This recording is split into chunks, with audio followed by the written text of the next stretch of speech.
Boa noite a todos.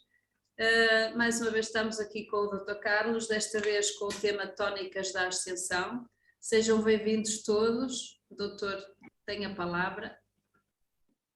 Ora, muito obrigado, boa tarde a todos, boa noite para uns, para mim ainda há luz de dia aqui. É um prazer estar convosco mais uma vez e vamos seguir com a nossa, portanto, a nossa habitual partilha, esta vez tónicas da ascensão. Ora,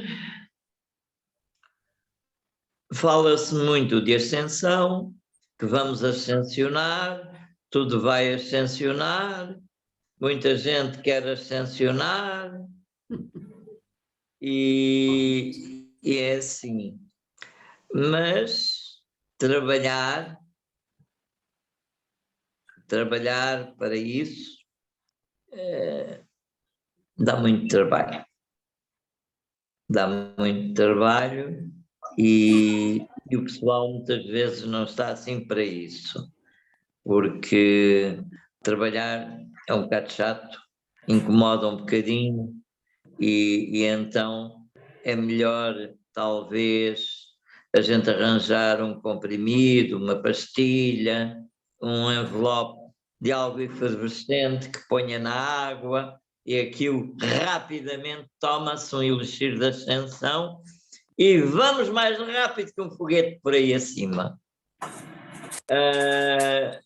Há quem também pretenda ascensionar com símbolos de Reiki, enfim, há de tudo para todos os gostos, graças a Deus, viva a inovação, há de tudo. E até se pode ascensionar tomando um copito, à saúde de... Ora bem,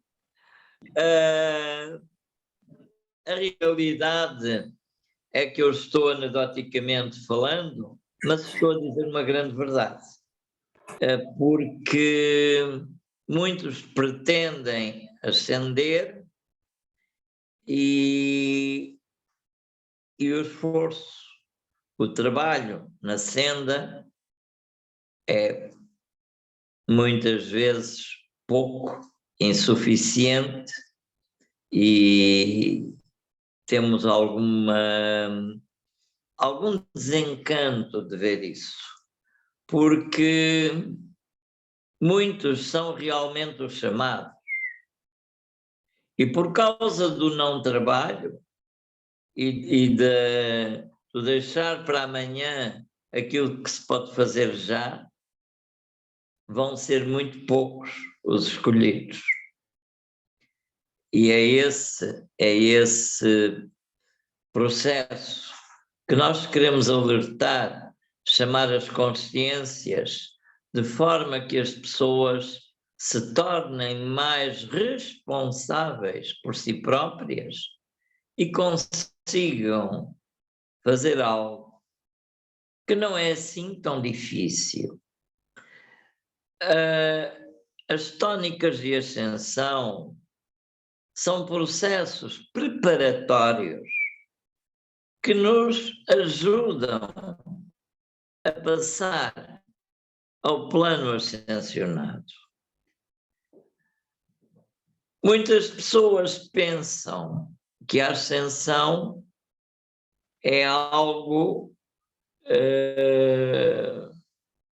simples e que basta acreditar, basta pensar em Jesus e não vale a pena fazer muito esforço, porque Jesus nos salvou a todos e, portanto, somos todos salvos por Jesus. E por isso a nossa ascensão está garantida. Pois é. Lamentavelmente tenho a dizer não. E então citarei o mestre que disse: nesse dia, muitos dirão, Senhor, Senhor, e eu olharei e responderei, não te conheço.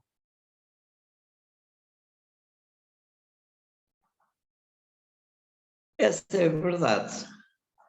A ascensão é feita pelo nosso Senhor, o único, que nunca nos abandonou e que está sempre presente e consciente de tudo, mas tudo o que fazemos.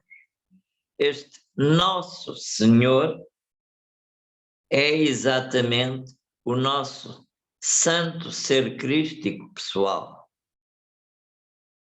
A nossa energia crisostelar. E esse será o nosso juiz no último dia. Qual é o último dia?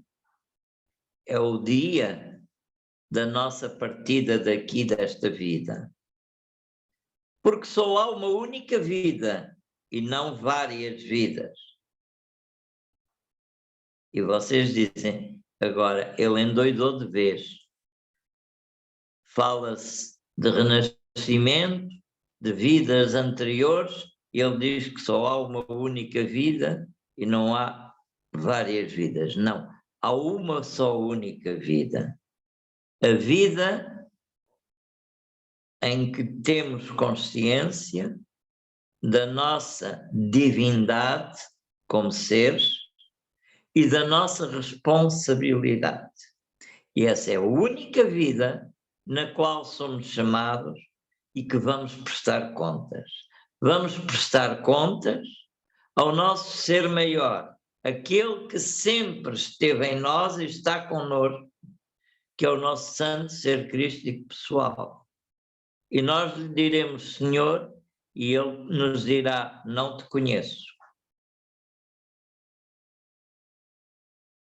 Não é exatamente o Mestre Jesus como muita gente pensa. Porque Jesus, um dos grandes mestres, ele externou a energia do Cristo. Por isso ele é chamado Jesus, o Cristo, e não Jesus Cristo, como muita gente equivocadamente chama. O Cristo que por ele falava, que por ele se manifestava. O Cristo que fala pela boca dos profetas que estão unidos à consciência crística. O Cristo, a energia crisostelar ou energia estelar, a energia de estrela que está em nós, a estrela crística. Então, esta grandíssima energia é realmente a tónica ascensionante, a tónica de nivelação, e em que a nossa última vida é aquela em que temos consciência e aquela em que vamos ser avaliados. Porque até então, como seres inconscientes, nem sequer tocávamos a luz crística, andávamos pelas sombras. Por isso, Cristo é a energia que liberta o homem do vale das sombras, do vale da ilusão, por onde permaneceu séculos, para que possa realmente despertar. E este despertar, a energia crística, transforma o homem que se sabe interiorizar com ela num Buda vivo. O que é um Buda? Um Buda é um sábio. Sábio, em sânscrito, diz-se Buda. Quer dizer sábio iluminado, liberto. Então, o Buda é aquele que está coberto de verdade. E como se disse, conhecereis a verdade e a verdade vos libertará.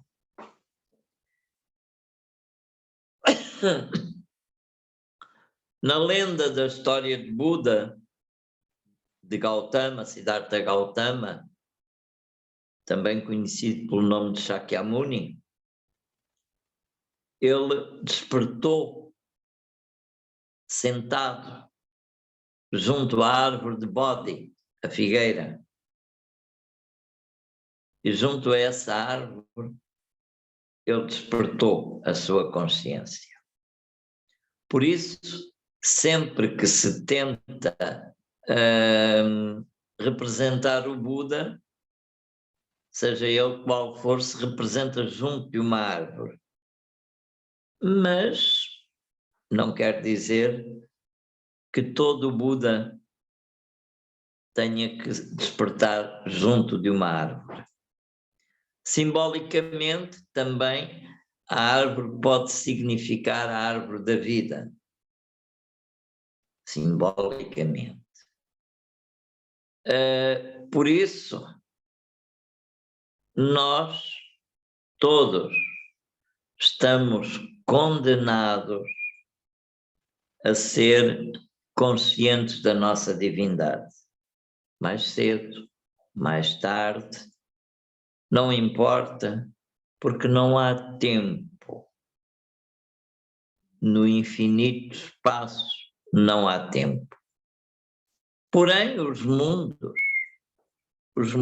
têm os seus ciclos de evolução, e dentro desse período dos ciclos de evolução, há aqueles que cumprem o ciclo e que realmente ascensionam, e o mundo, esse planeta, essa estrela ascensiona com todos os que estão com ele, ou os retardatários, que não conseguem acompanhar esse salto quântico, são de aí retirados e são transferidos para outros orbes, outros quadrantes universais, onde o seu grau de evolução é compatível, porque naquele mundo, naquele plano, são, no estado em que se encontram, escória cósmica, ou seja, são entrave, bloqueio, causam problema. Por isso são retirados. O nosso mundo Terra, como o conhecemos, está numa fase evolutiva que está chegando a uma das voltas do ciclo em que realmente há um reavaliar, uma passagem de exame dos aprovados e dos reprovados.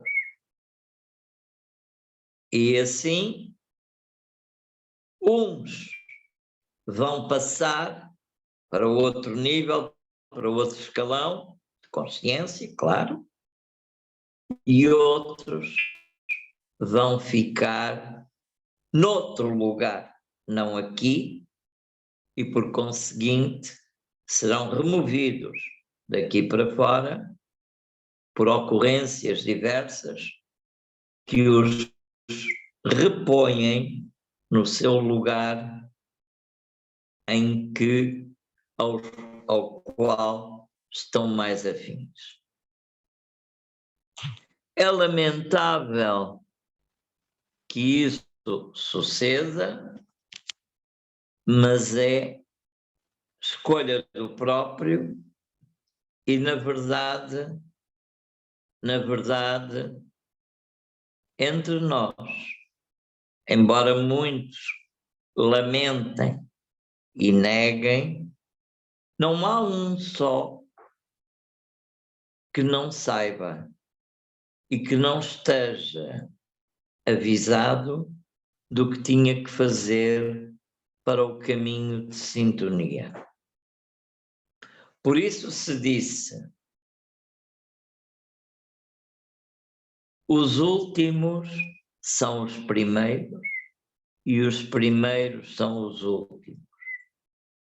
Quer isto dizer, os primeiros que estavam no caminho são tidos por últimos e os últimos a chegar ao nível serão os primeiros a serem admitidos.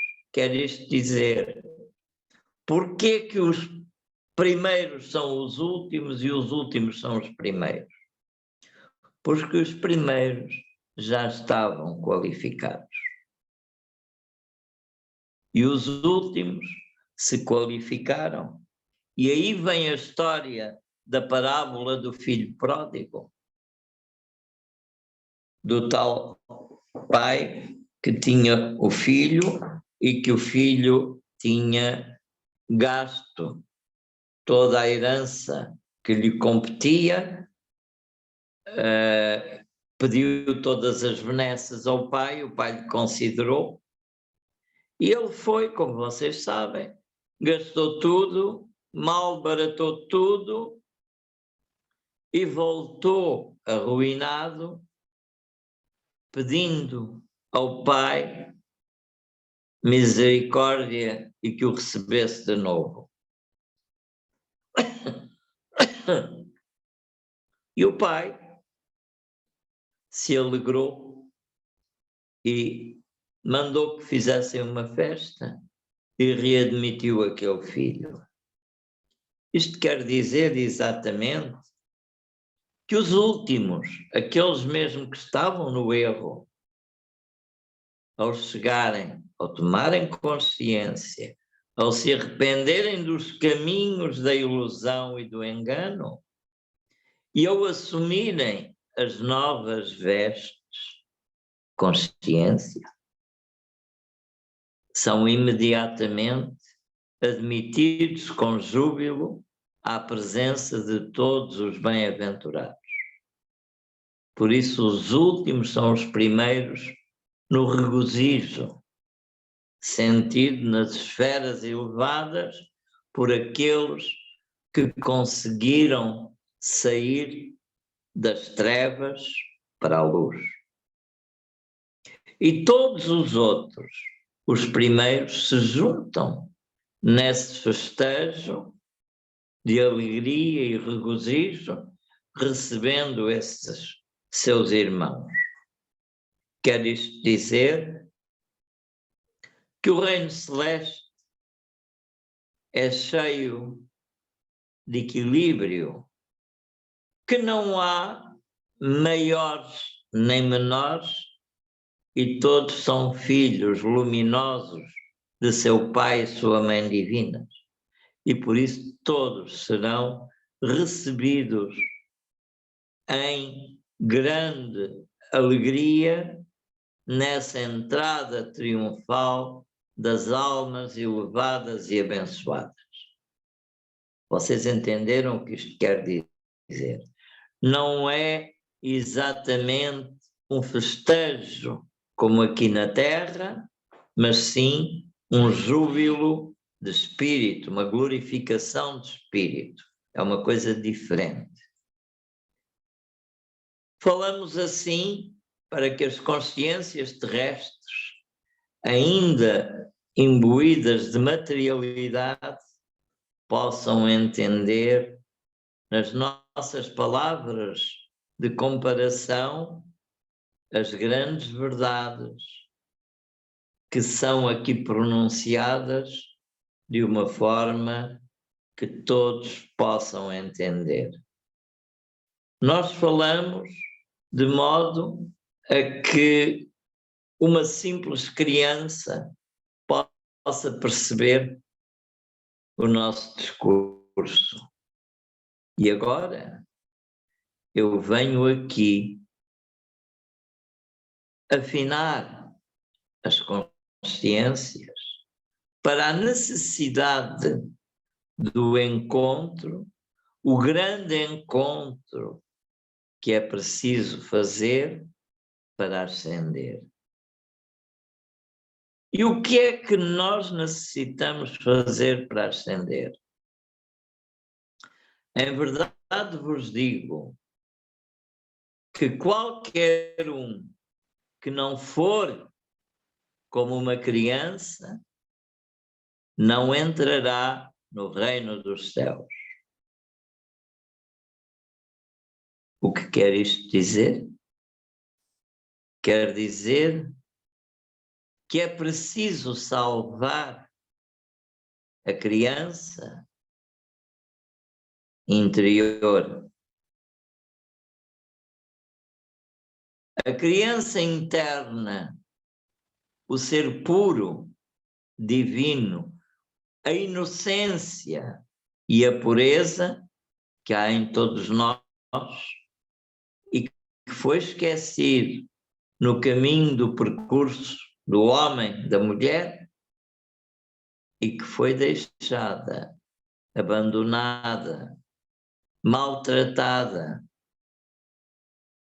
E é ela que precisa ser cuidada, resgatada, para que possa dar-se a ascensão. Nós não podemos ascender tendo deixado abandonada uma criança que não podia encontrar o caminho, porque essa criança somos nós, a nossa alma pura, e que nós esquecemos e deixamos atrás e não conseguimos trabalhá-la, a abandonamos e então temos que voltar atrás, encontrar a criança, cuidá-la, desfazer-lhe as dores, o sofrimento que ela tem, o problema que ela passou de se sentir abandonada e trazê-la assim à vida, à libertação, à paz que tem que ter e a receber todo o amor que nós não lhe demos dos tempos passados.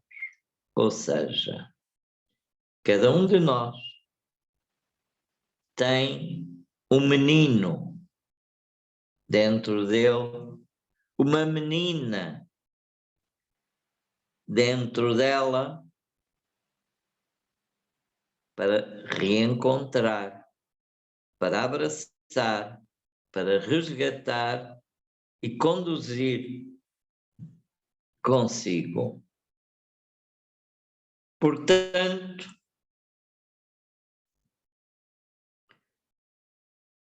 há que voltar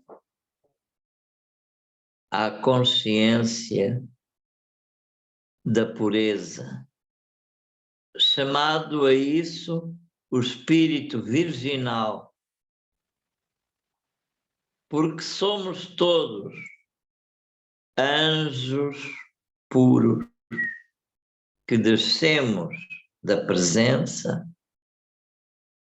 para passar uma experiência material. E é aqui, na matéria, que temos que reencontrar as nossas asas angélicas, soltá-las e poder voar. A ascensão é um estado de consciência, é um estado de integração, é um estado de união, é um estado de libertação e onde há a junção total. E isso passa precisamente pelo brilho do olhar da criança, pelo coração esplendoroso da criança e pela sensibilidade da criança. Assim somos nós, crianças divinas, que temos que encontrar-nos e despertar. Como é o caminho da ascensão? É exatamente o caminho do reconhecimento. O reconhecimento que fazemos de nós próprios, dos nossos deveres para com a vida, da nossa essência. Quem somos nós? Descobrir a nossa essência, brilhar a nossa luz, levar a verdade por nós trabalhada, expandir as luzes, os corações e doar vida, porque essa é a missão. Quem assim cumpriu e quem quis viver a vida sendo dedicado à divindade, oferecendo o seu corpo à divindade, para que a divindade seja através dele ou dela, esse, em verdade, é bem chamado de filho ou filha de Deus em expressão. E será simultaneamente o filho ou a filha do homem. Por que o filho do homem? Por que a filha do homem? Porque, como humano, é filho da humanidade, da qual ele vem e representa. E será a voz, o arauto ao homem, e, portanto, falará o filho do homem, a filha do homem. Mas é, simultaneamente, o filho da divindade, o filho de Deus, porque expressa a palavra, a verdade, a vontade, a essência da divindade absoluta. E ele poderá dizer: quem viu a mim, viu o Pai. Ou ela poderá dizer: quem viu a mim, viu a Mãe. Porque assim somos, representantes divinos da essência. Então, a tônica da ascensão é reconhecer-se como um ser divino. E então, como fazer? Eu só faço aquilo que Deus faz. Atenção a esta afirmação. Eu sou aquilo que Deus é. Eu sou e eu faço aquilo que Deus faz. De outra forma não pode ser. Ou seja, o ser, ao se reconhecer como a expressão divina, não pode falar coisas divinas e ter uma atitude não divina, porque algo não está bem. O ser divino tem que viver divinamente, expressando exatamente a sua natureza divina em tudo o que faz, em tudo o que diz, porque mais do que aquilo que fala, aquilo que faz testificará dele e não aquilo que ele dirá. É importante vestir a verdadeira roupa de Deus para poder ser Deus em expressão. Não vale apenas somente vestir a roupa e não viver. É preciso vestir a roupa e viver como a divindade. Todos somos Deus. Todos. Porém, muitos não sabem disso. Outros vão tendo qualquer consciência. E outros já terão essa consciência e já estarão experimentando algo disso. E não se esqueçam que a divindade não se manifesta plenamente nas religiões. As religiões são algo onde a divindade pode ser percebida, vista, mas de maneira ainda, de certa forma, deficitária, não completa, não plenamente percebida, porque é limitada por conceitos.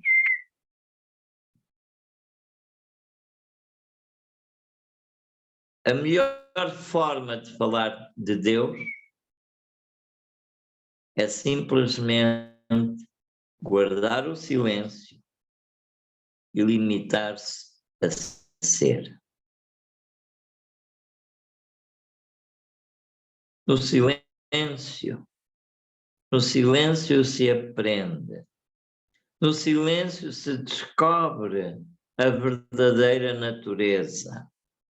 E o silêncio é mesmo o silêncio absoluto. Mergulhar dentro de si, sem outras ideias, que não sejam descobrir-se a si próprio, entender-se a si mesmo e perceber então o que é a vida. Facilmente descobrirá uma luz em si com muitos fios de conexão, com muitas e diversas uniões a tudo. E verá que não há diferença entre ele e o gato. Não há diferença entre ele e o cão. Mas não há diferença entre ele e o rato. E não há diferença entre ele e a mosca. E não há diferença entre ele e a barata. E etc, etc. Poderei continuar um sem número de citação de seres que são consciências e expressões da mesma divindade. E vocês dirão, mas para que a divindade precisa das baratas? E que falta fazem as moscas? Pois, se não fizessem falta, certamente não estariam aqui. E nós só estamos aqui, só nos expressamos aqui,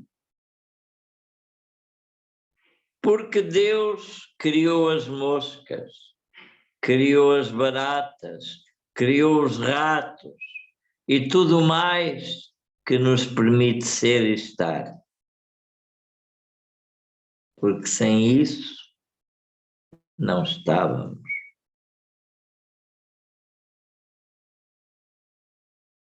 E é preciso olhar para os nossos irmãos, todos estes diferentes que eu citei, com amor e com compaixão, sem medo e com segurança. Eu posso dizer a vocês que há um ser incômodo para mim e possivelmente para vocês também. É o mosquito. Quando estou deitado e quero dormir e ouço aquele companheiro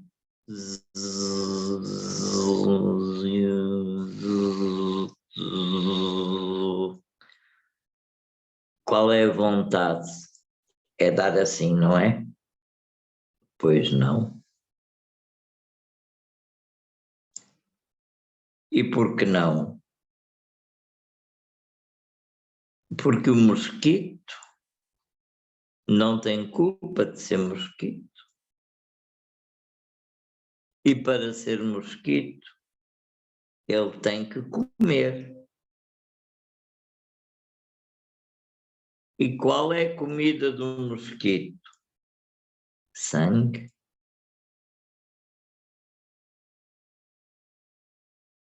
Então, quando eu sou incomodado por esse meu irmão mosquito, que não teve culpa de nascer mosquito, eu digo, não gosto muito, mas ele não tem culpa, como eu não tenho culpa. Então, eu não posso ser egoísta e deixar este meu irmão morrer de fome. E disponho-me a dar-lhe a comida que ele precisa. Dou-lhe o meu sangue, deixando-o pousar e picar. E sabem uma coisa? Ele se nutre e eu depois, miraculosamente, não tenho o sinal da picada. Fica na ocasião de dar um pouquinho de comichão, mas eu digo, não vou ligar, não vou coçar, vai passar. E passa. No dia seguinte não há nada. Também o mosquito não me vai infectar, porque a chave da infecção é o medo. Ter medo do mosquito porque transmite doenças é estar a comprar já antecipadamente um mosquito da doença e ficar doente da picada. Dar amorosamente o seu sangue ao mosquito, deixando-o comer porque é mosquito, é garantir que a vida continue, que a grande mãe, que se chama Terra, continue sorridente e feliz pelos seus filhos. Em tudo há sabedoria. Em tudo há equilíbrio.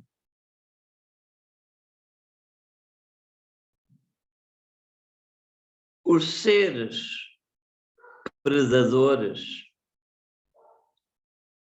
que matam outros seres para comer cumprem apenas a sua missão e a sua função no planeta, que é gestionar o equilíbrio das espécies, para que não haja sobrepopulação e desequilíbrio.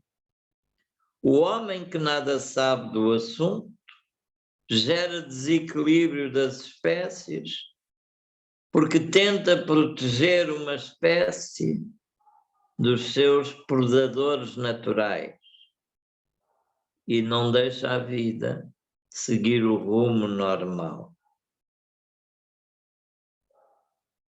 Eu gosto das lagartixas, mas quando vejo que uma já foi tão maltratada pelo predador que a apanhou, melhor que deixá-la viver sofrendo é deixar que o predador a mate para que ela acabe o seu sofrimento. Então, em tudo, a gente tem que ter equilíbrio e sabedoria. Não podemos amar sem equilíbrio. Não podemos amar sem pôr em prática a sabedoria. Nada há neste mundo que seja absolutamente nocivo. Tudo é relativamente nocivo segundo a forma como age, o momento e depois, a partida deste mundo da forma, não é algo inevitável, não é algo terrível, é algo que devemos favorecer, que devemos aceitar e proteger no momento dessa partida.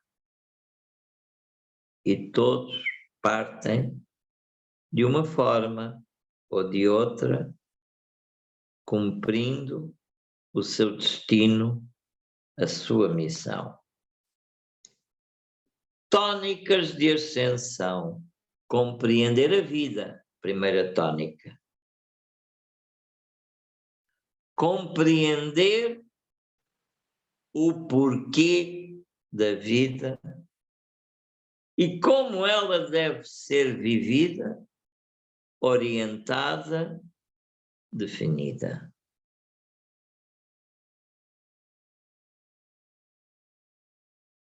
Esta tónica, eu estive aqui a falar convosco. Mas temos mais.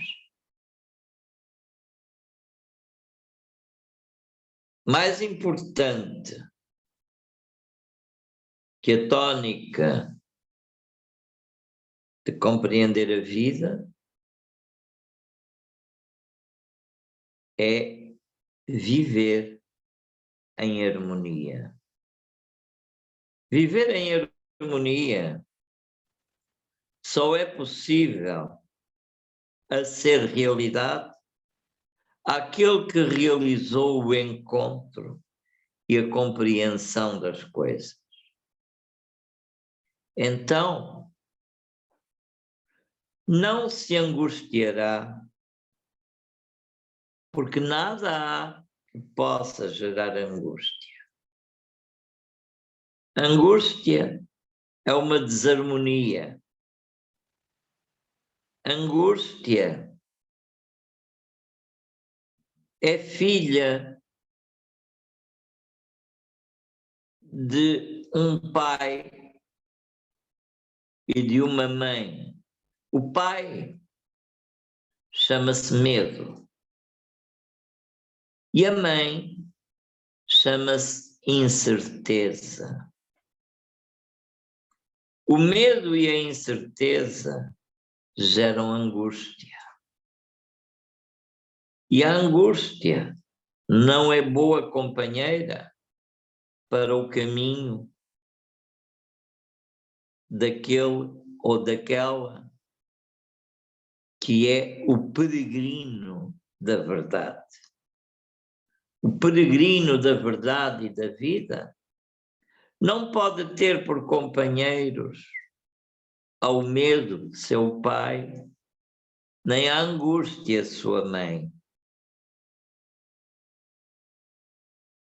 porque são realmente maus elementos familiares no percurso desejado. Então, há que libertar-se deles. Dizer ao medo, não existes, não tens força e não me podes prejudicar porque eu não me deixo. Em mim não tens reino. O mesmo a angústia, dizer-lhe que não há incerteza como mãe para gerar angústia. A incerteza gera angústia e o medo também. Portanto, não há incerteza para o acompanhar. Com isso, livre disso, viverá com mais segurança, com mais equilíbrio, com mais verdade, o perceber a vida, os momentos da vida dar-lhe-ão a consciência da verdade. Aquilo que antes via e não compreendia, se lhe mostrará como uma grande pérola de sabedoria. Porque a gente só pode aprender sabedoria da observação. Livros, muito bons livros, são nossos companheiros. Por muito que tragam expressões de sabedoria, nenhum livro vos dará sabedoria. Porque a sabedoria é única,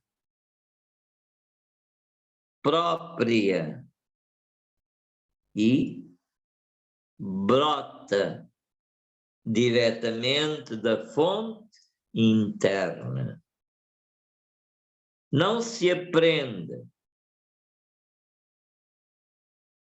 Ninguém pode ensinar sabedoria. Todos podem encaminhar à sabedoria. Todos podem falar da sabedoria. Mas a sabedoria irrompe espontaneamente de dentro e se manifesta.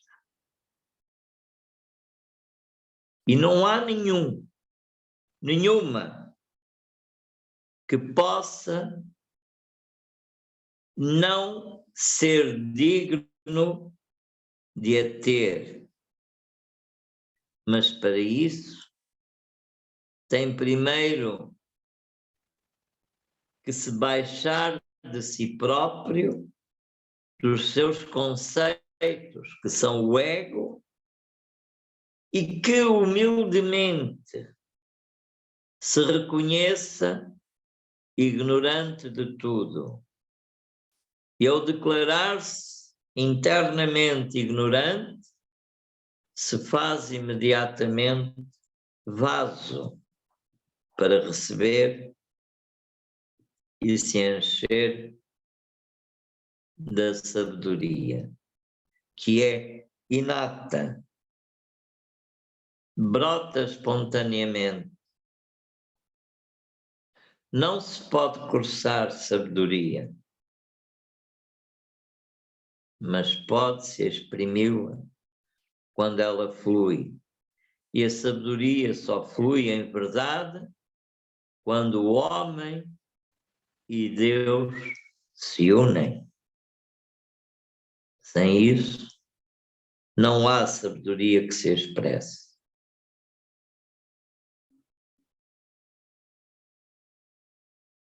Essa união é uma entrega de consciência, uma fusão. É para isso necessário libertar-se de tudo, tudo. Não há família, não há nada, não há dinheiro, não há trabalho, não há casa, não há nada.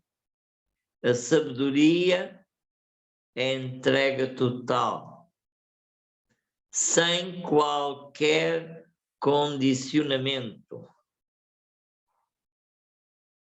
e confiando total e absolutamente. Antes não ter casa e caminhar e dormir no mato para não renunciar à sabedoria, se isso for necessário, mas não se condenar a não ter sabedoria, subtraindo-se aos seus deveres de consciência e pervertendo os seus objetivos iniciais. Isso sim é o que se pode chamar uma prostituição de missão e de objetivo.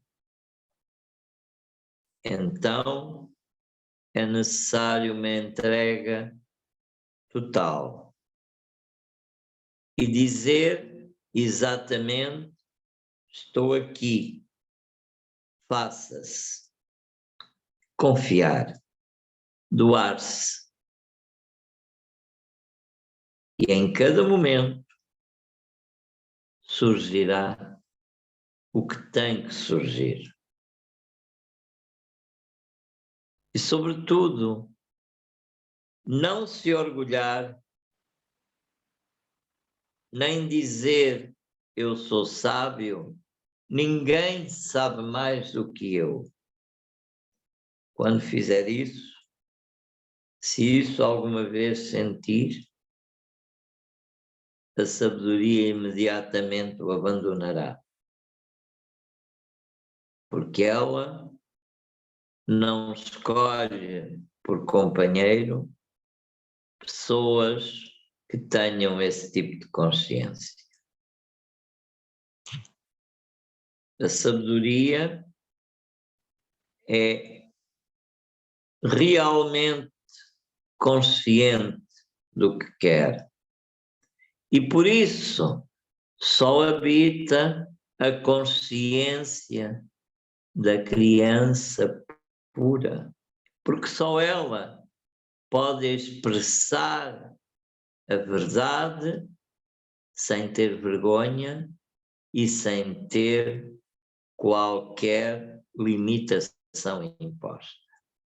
Por isso se diz: pela boca da criança se escutará a verdade.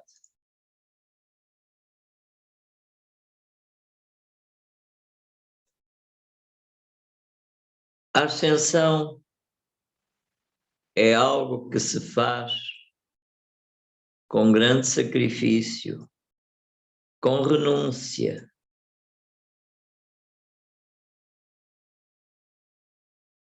E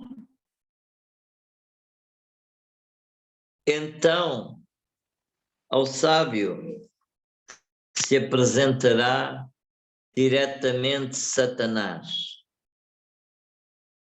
e o encontrará e o abraçará e, como sempre, lhe armará as suas tentações. Daí a história mitológica de Jesus no deserto, tentado pelo diabo, que o levou acima de uma colina e lhe mostrou o mundo e os reinos e disse-lhe: tudo isto que aqui vês e todas as riquezas eu te dou, desde que me adores.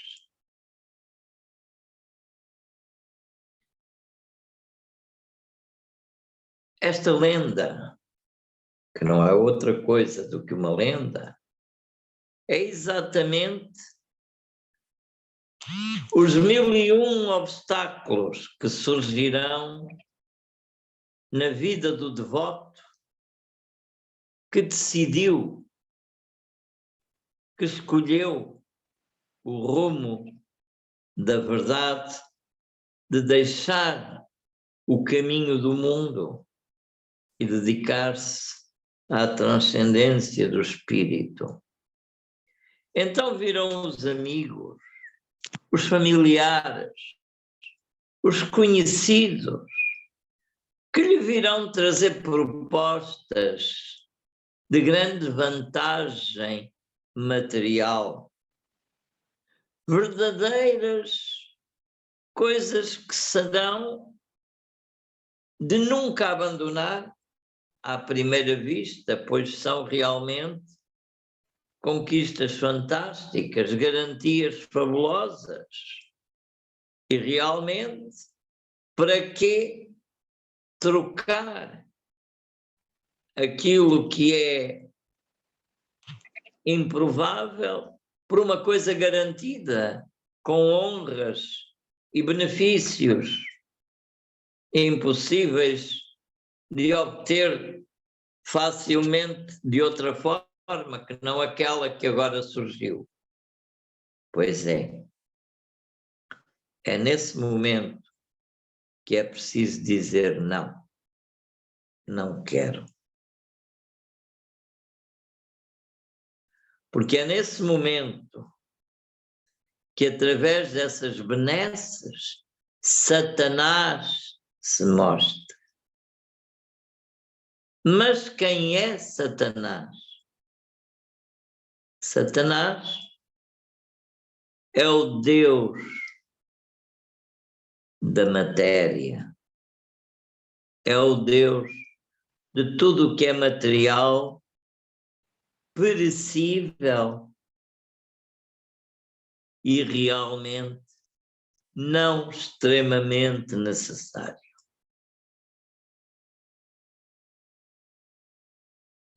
E é aquele que ata o homem e que o prende nos seus laços, fazendo-lhe crer que o importante é aquilo, que o importante é tudo isso, esquecendo os outros, esquecendo a vida, desprezando a vida dos outros e fazendo-se crer que não é culpado da má sorte dos outros, porque ele teve mais sorte, foi mais engenhoso e poderá até acreditar que é mais sábio.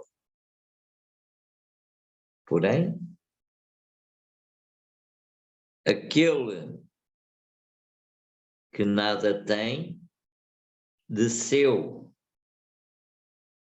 em termos de posse, ligação, conexão, apego, é realmente mais livre, mais consciente, mais cheio do espírito do que o outro, que está ligado aos condicionamentos materiais e que está escravo de tudo aquilo que o prende e não o deixa libertar.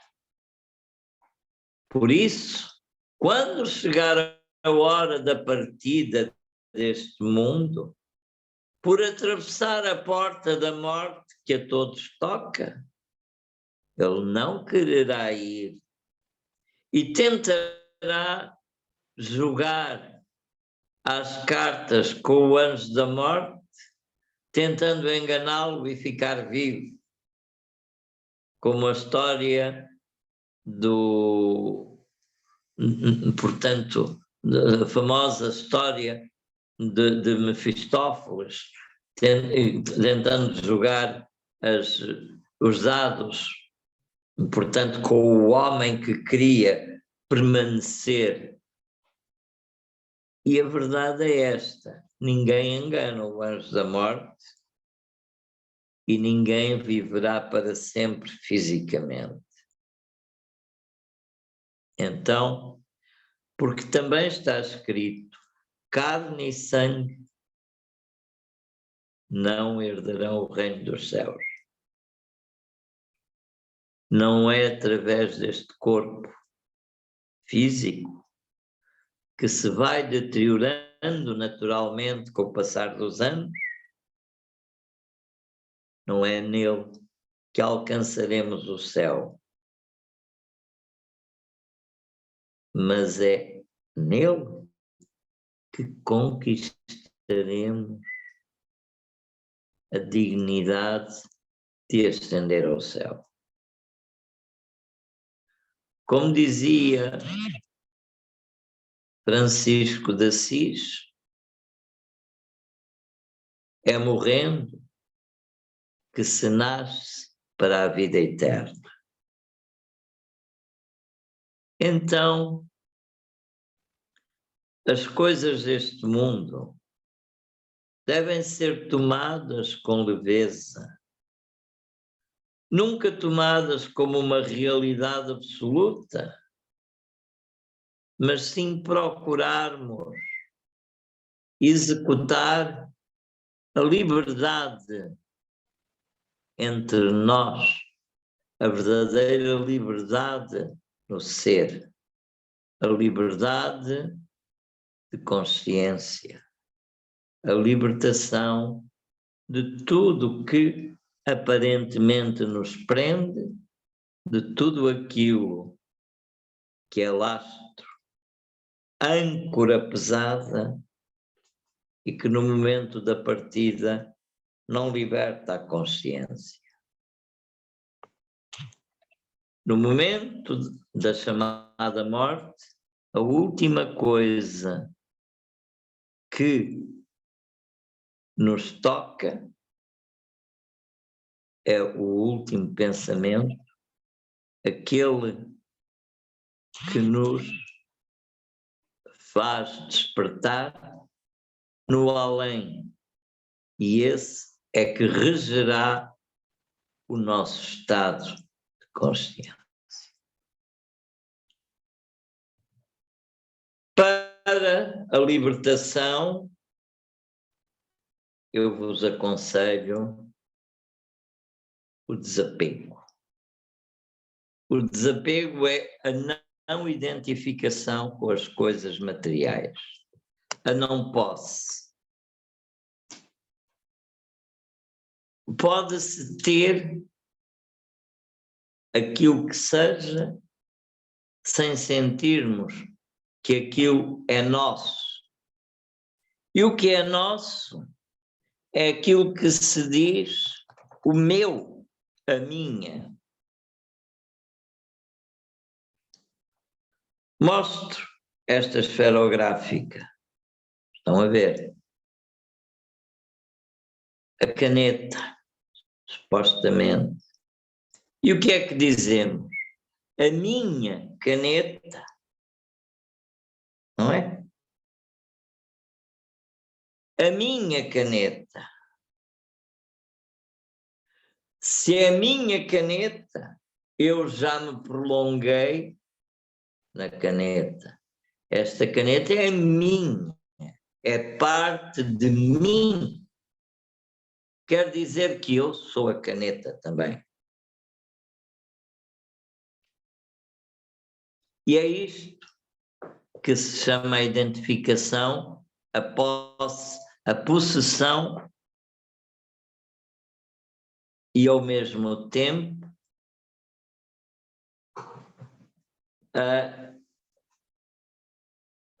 portanto, estar realmente a fazer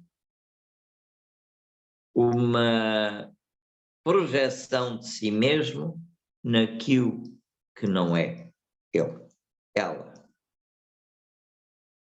Portanto, em vez de eu pensar a minha caneta, eu penso a caneta que me serve para eu escrever. já não me ligo à caneta, já não sou dependente da caneta. E se vier outro e tirar a caneta, eu digo, ainda bem, ser feliz, leva, que te sirva tão bem como a mim me serviu.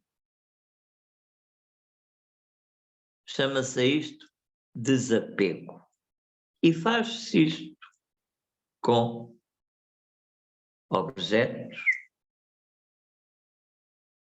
todos eles, terrenos, carros, seja o que for. Não é meu, eu não sou o carro. A casa não é minha porque eu não sou a casa. A casa serve-me de abrigo e eu lhe agradeço. É outra forma de ver. Mas tanto me abriga a mim, como pode abrigar o meu irmão ali que precisa. Eu não sou,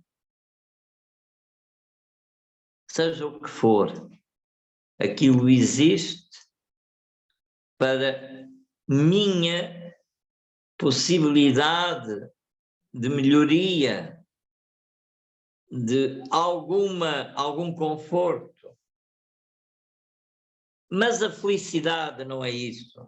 A felicidade é uma coisa inerente à tranquilidade e ao partilhar da experiência do dever cumprido e assumido. Não nos sintamos indignos porque temos benefício de algo que nos coube na vida. Não façamos o erro de considerar aquilo nosso. Porque tal como Jó, que tinha tanto, e de um momento para o outro ficou sem nada, assim nós, de um momento para o outro, podemos ficar sem nada. E consoante Jó reagiu, sem lamentar o que perdeu, mas agradecendo à vida e ao Supremo, o Supremo lhe trouxe de volta em dobro, triplo, quádruplo, tudo aquilo que ele perdeu. Assim, a lei da atração funciona e só funciona para aquela que soube renunciar, que soube tirar de si e que soube doar. E é isto que eu vos digo, é isto que eu deixo aqui expresso. Tónicas de ascensão, ampliação de consciência, libertação, serviço. Basicamente isso.